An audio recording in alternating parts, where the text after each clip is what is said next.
മണപ്പള്ളി വടക്ക് പറമ്പത്തുകുളങ്ങര മഹാക്ഷേത്രം പാവുമ്പാക്കാളി ക്ഷേത്രത്തിൽ പൊങ്കാല നടന്നു. കൊടിയേറ്റിന് മുന്നോടിയായാണ് പൊങ്കാല നടന്നത്.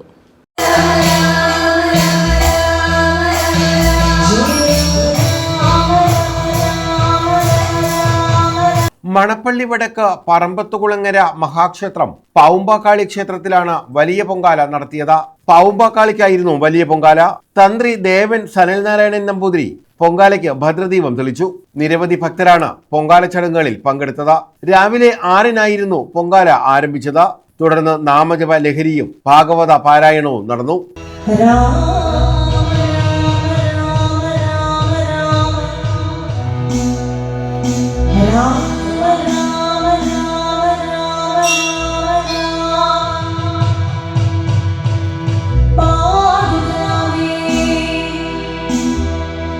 News bureau, Thazhava.